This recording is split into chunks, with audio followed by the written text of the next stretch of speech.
Welcome to the Dr. Nikki Starr Show, a podcast to support you in your spiritual awakening and personal development. As a spiritual teacher, healer, and intuitive coach, my intention is to empower you to live your ultimate potential and your ultimate life. As a former medical doctor and mystic, my role is to bridge the gap between science and spirituality to support you in understanding more of your multidimensional aspects. I share on a diverse range of topics, and it's all to support your greatest becoming. My mission is to continue reaching millions of people for the healing and awakening of humankind for the creation of the new earth. Thank you for being here. Hello, everyone, and welcome to another episode of the Dr. Nikki Starr Show. Today, I am here with Ivan Heals, and he's an integration coach that I actually just stumbled upon on Instagram. And I found a post that I was like, yes, like he is so speaking to the heart of this topic. And then I started to look at some of his other posts. He's at Ivan Heals on Instagram.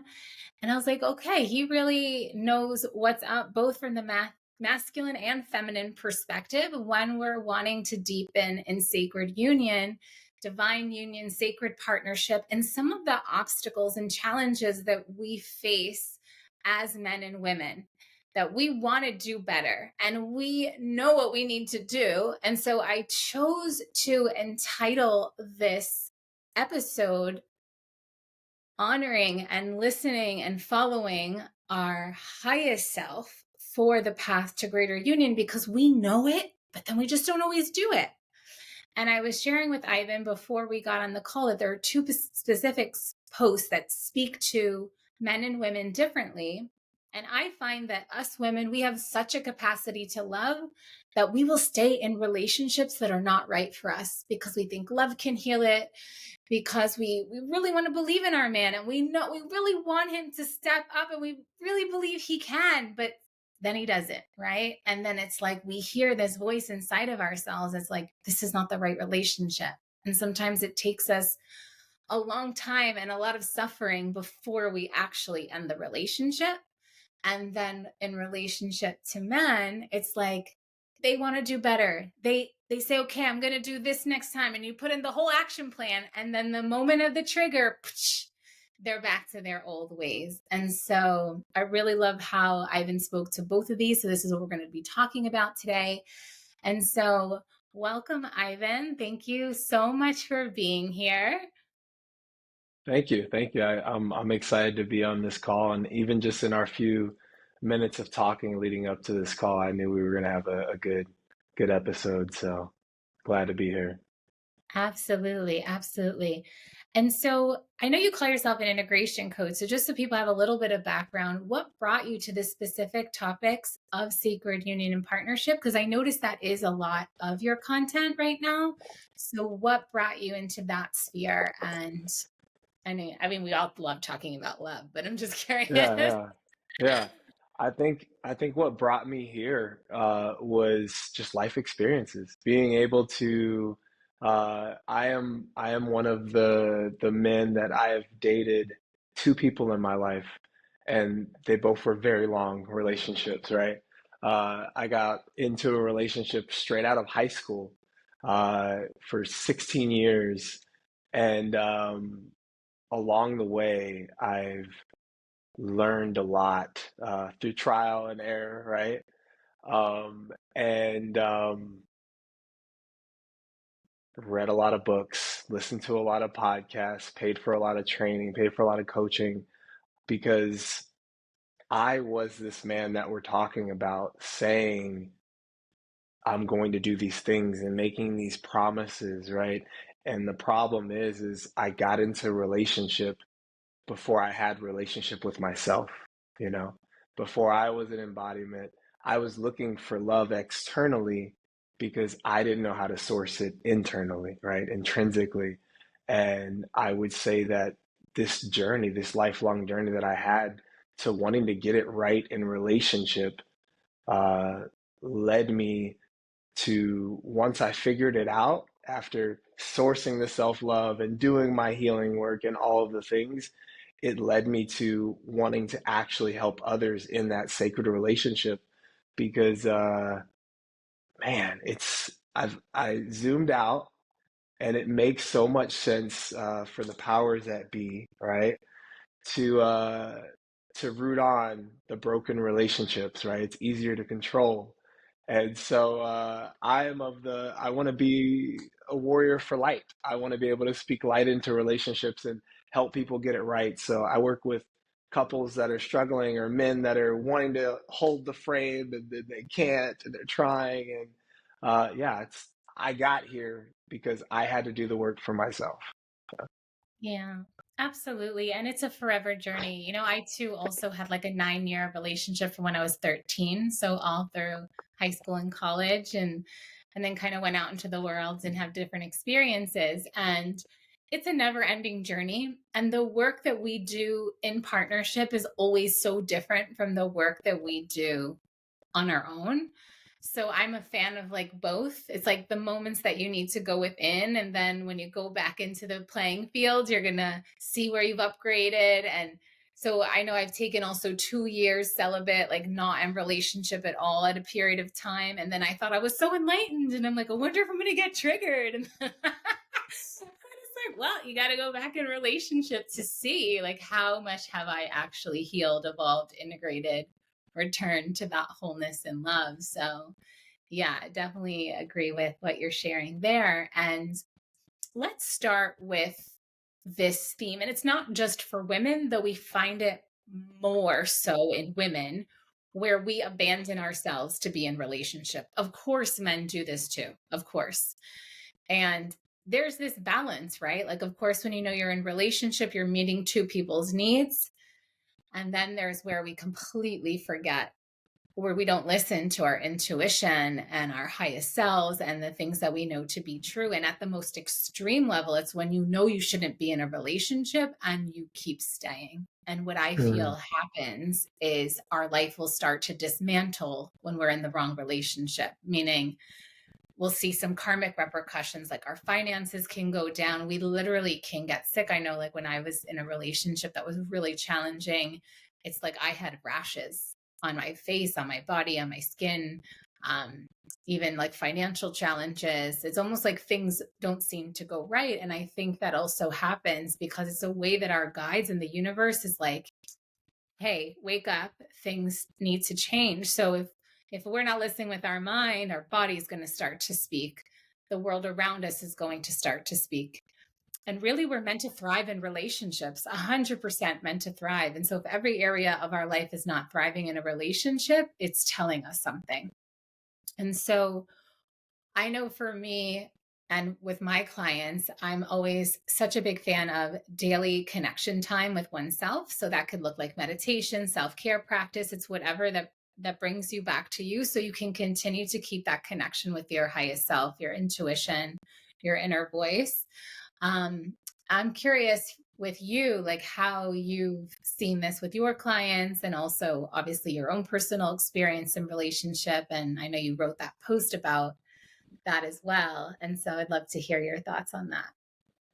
yeah, I think in terms of, you know, both partners, but specifically for women, staying and losing themselves, I think it's important to say that it doesn't happen overnight, right? It's like a gradual starting to lose yourself.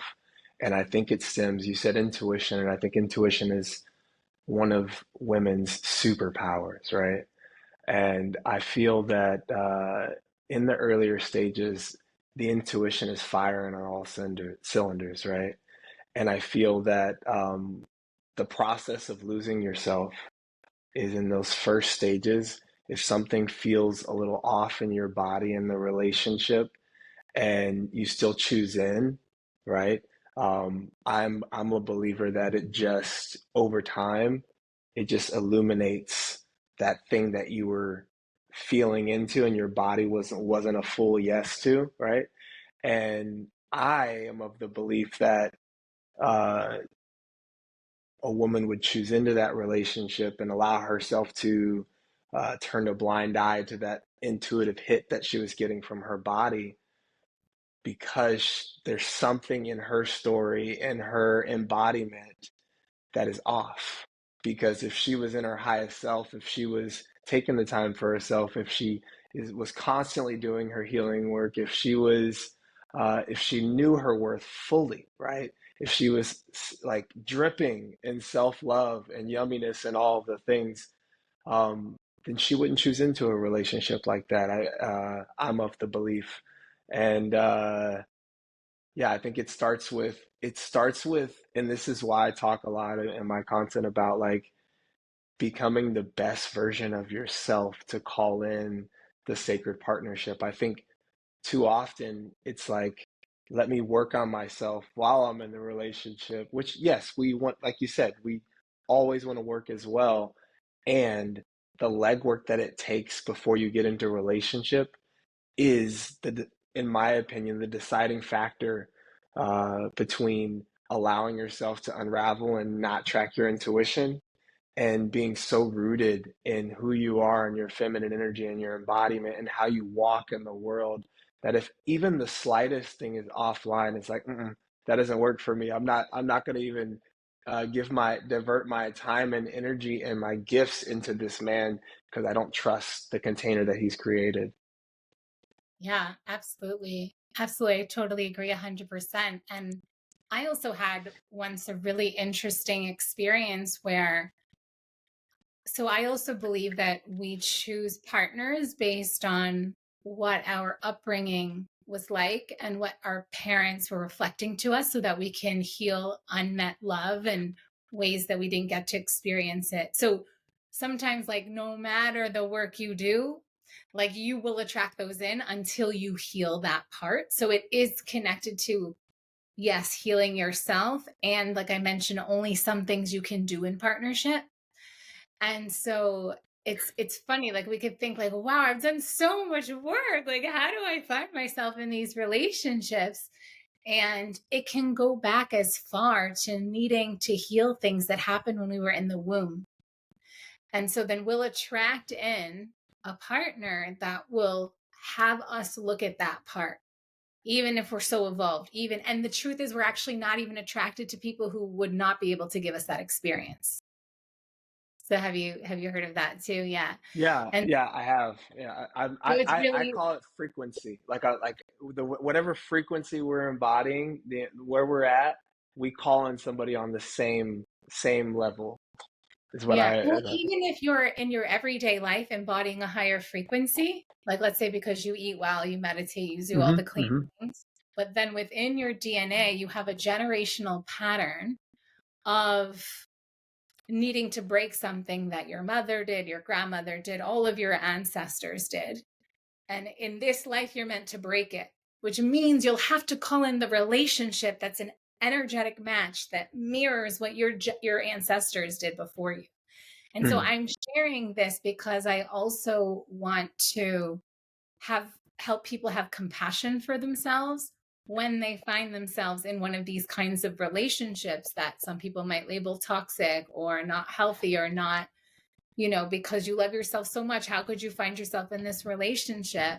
And there's an intelligence to relationships where you will very likely, if you're here doing generational work and breaking the karmas and traumas of your whole family line, which most of us on this path are doing, you will likely find yourself somehow. You could be like and what would happen is denial, and you'll literally be so blinded you can't see it until it's like, boom, you're in.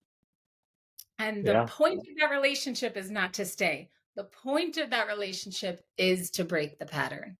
And yeah, so it's yeah, to love yourself enough to then find yourself in there and be like, oh, I'm supposed to choose me.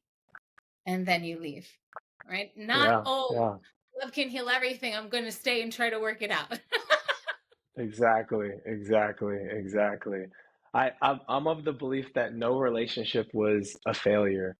I'm of the belief that as long as you are looking for the lesson, like if you sit with yourself long enough to say, okay, why did this woman come into my life? What was I supposed to learn from this lesson?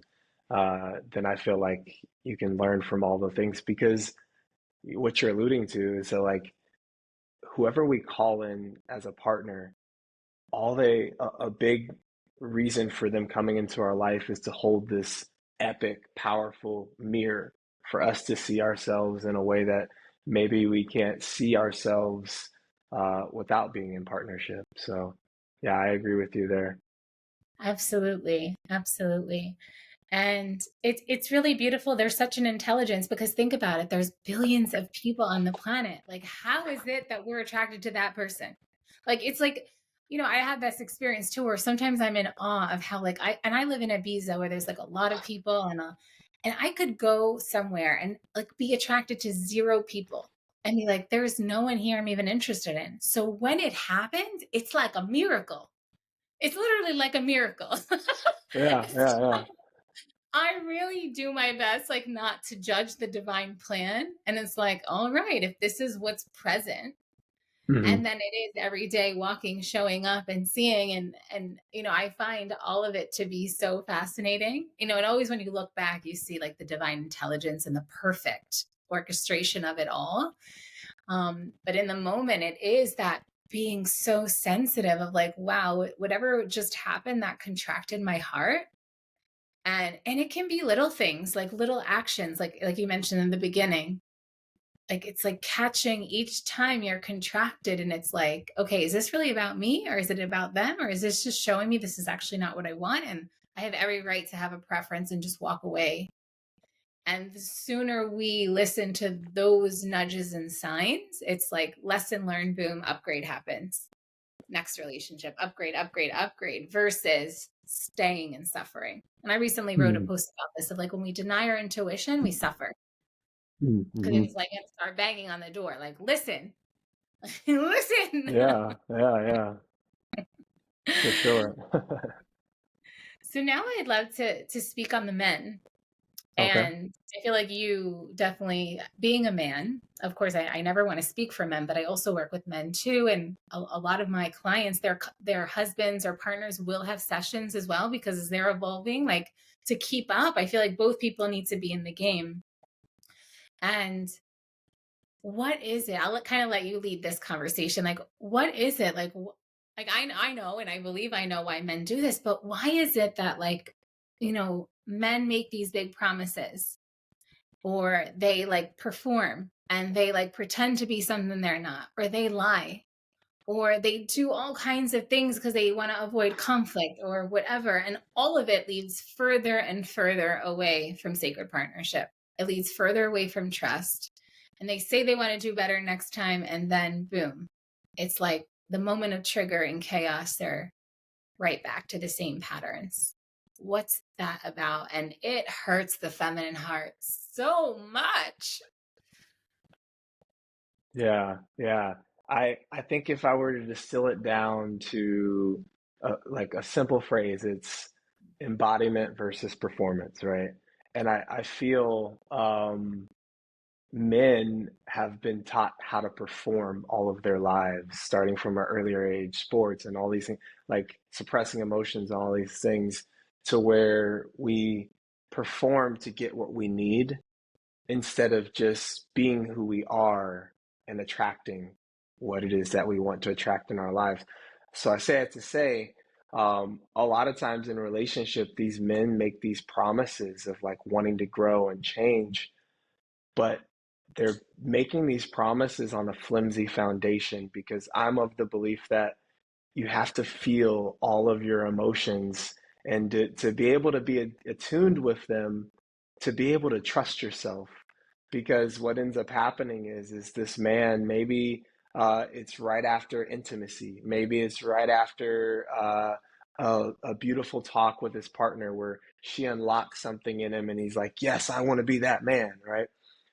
He makes these agreements from a elevated frequency than what his normal baseline is, because he can't feel, right? Because what his partner did was just help him feel, right? He makes these agreements without having feeling into it.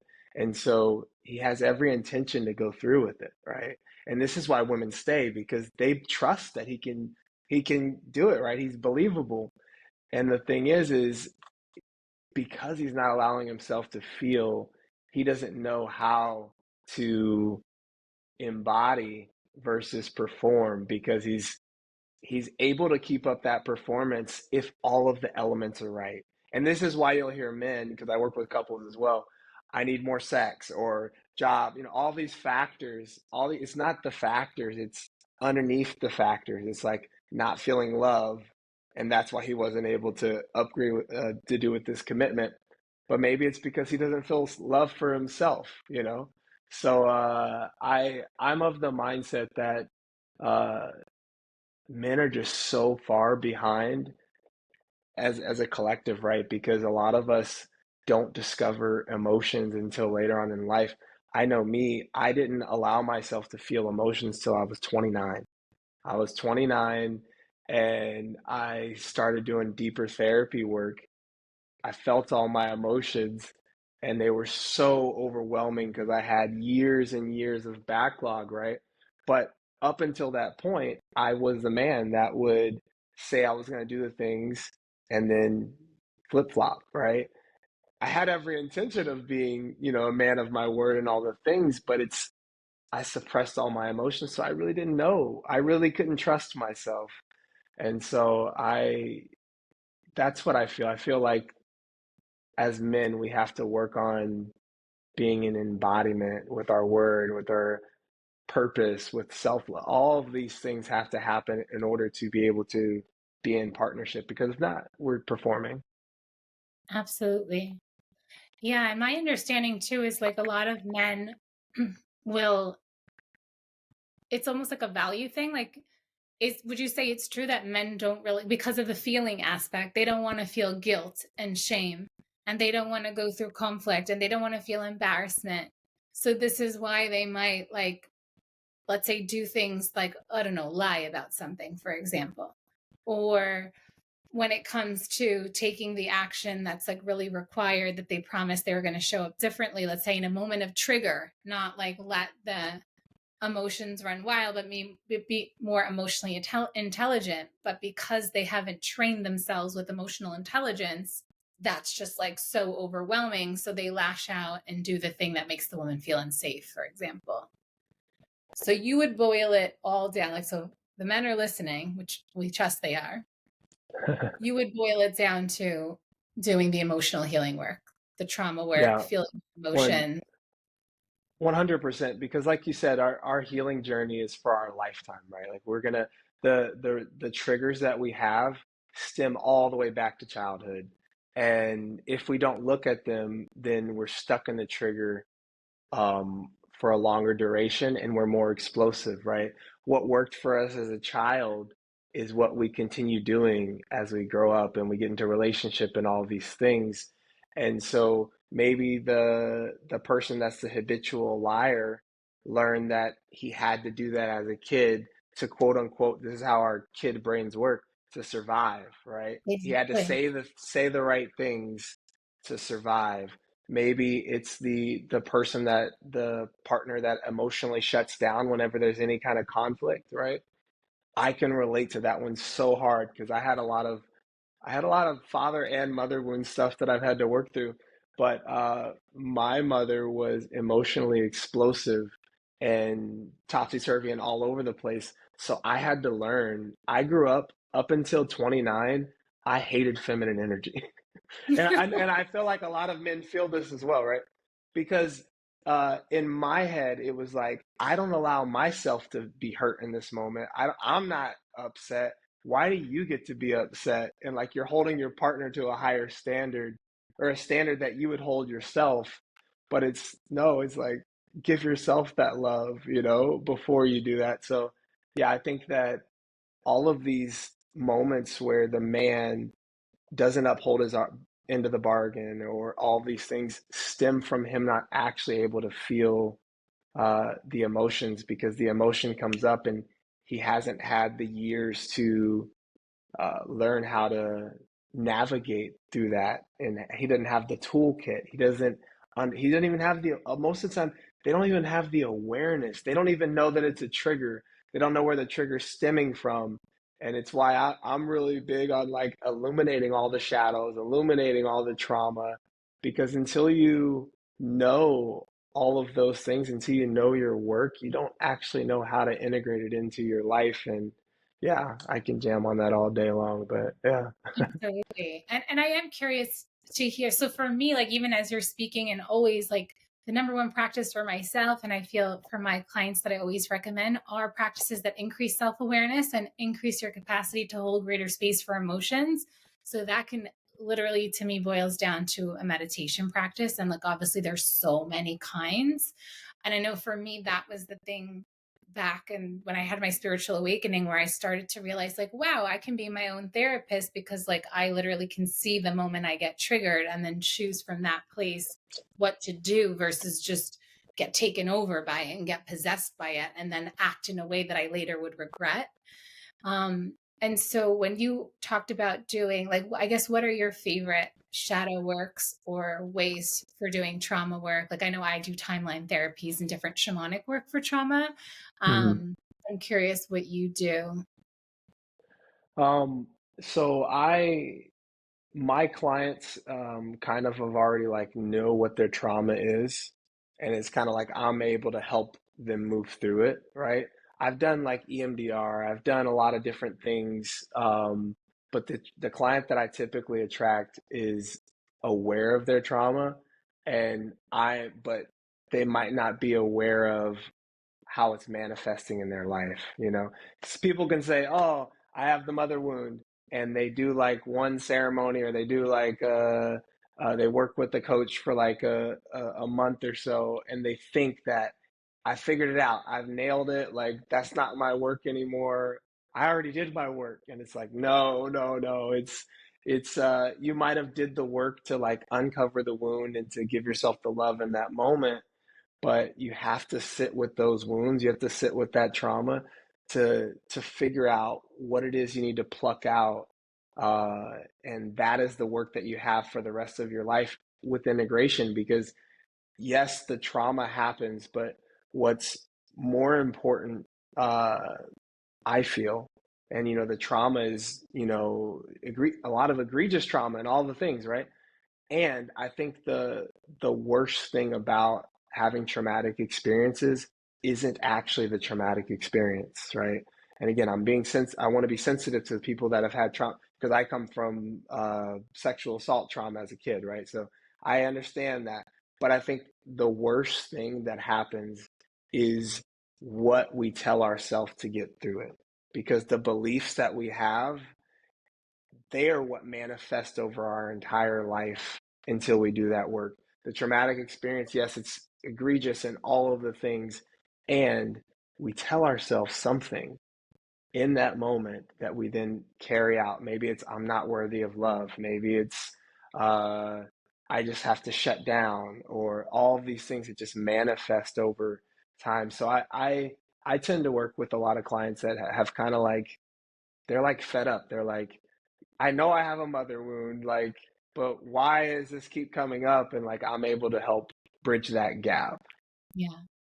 Yeah, and for me too, I really love, so I'm my work is a lot based in energy work and Okay. also contract work. And so these agreements you talk about, I would call them like a contract that you made with yourself. Sometimes they're like Mhm. unconscious contracts. And so we want to Yeah. go Yeah. and upgrade them and update them. And I love using mantra work also for shadow work, because I really believe in the power of grace. Like the moment we have the awareness, we shine our light upon the trauma, the wound, the pattern, and that's the first step that already begins the healing.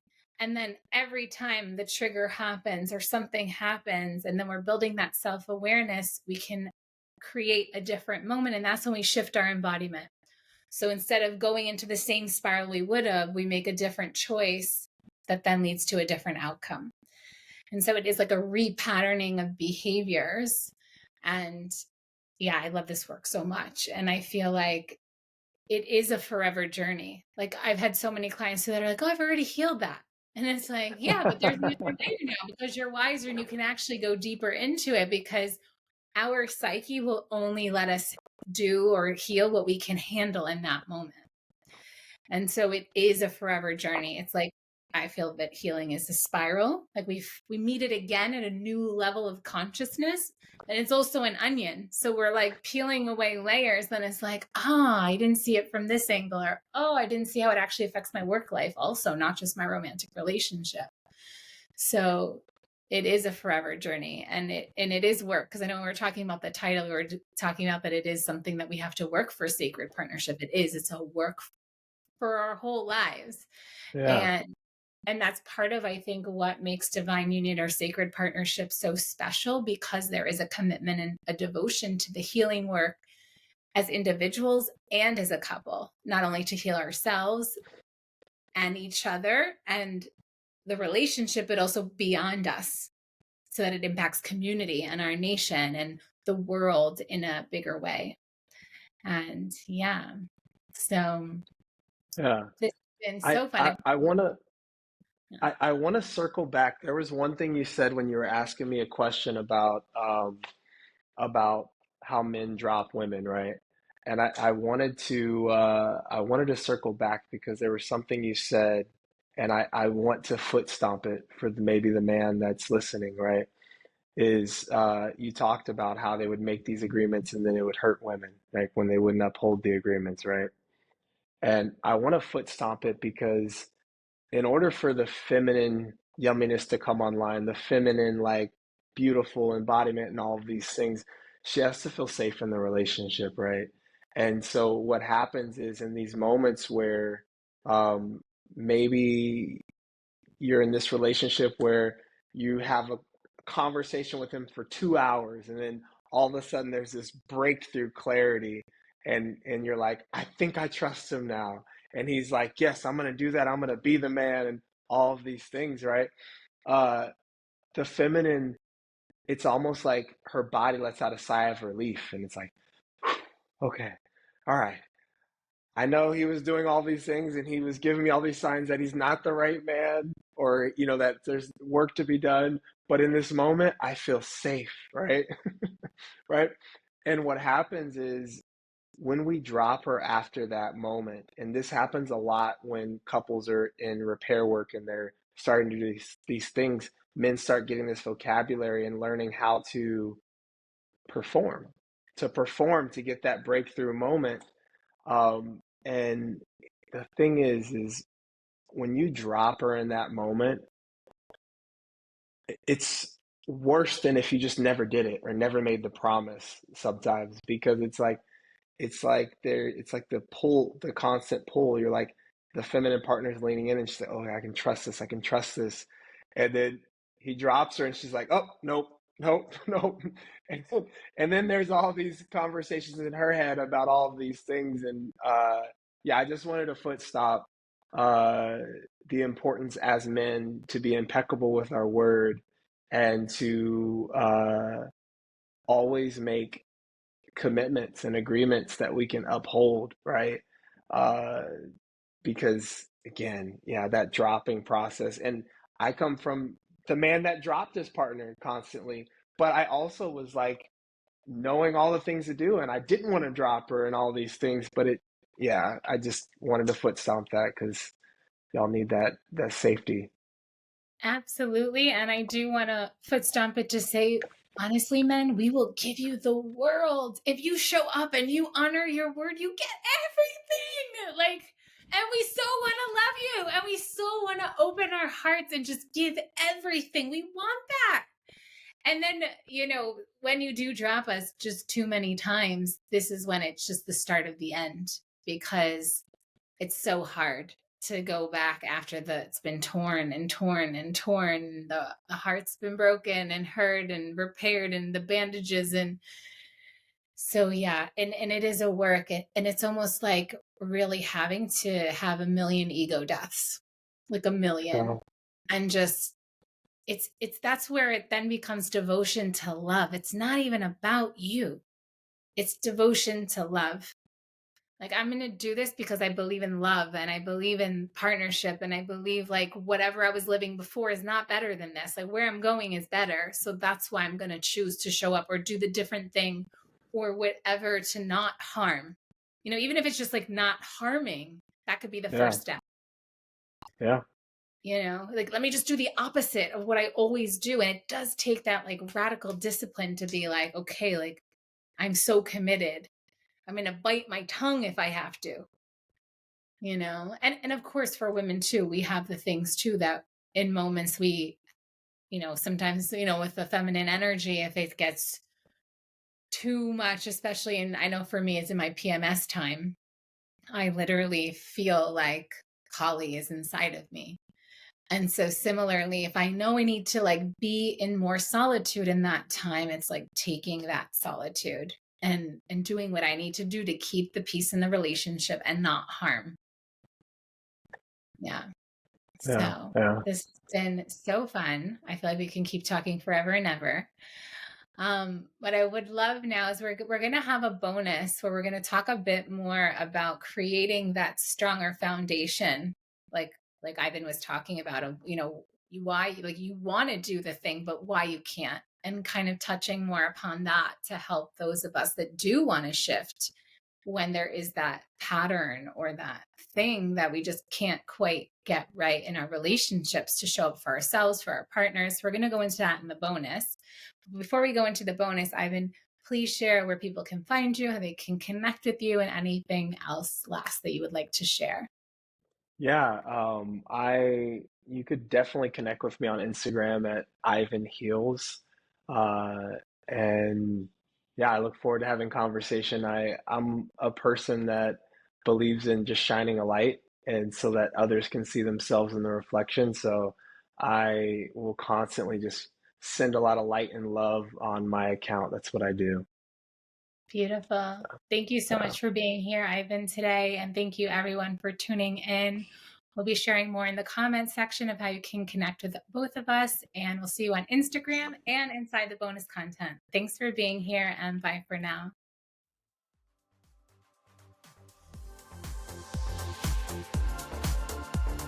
Thank you for tuning in to another episode of the Dr. Nikki Starr Show. Please like this podcast and share it with anyone you feel would benefit.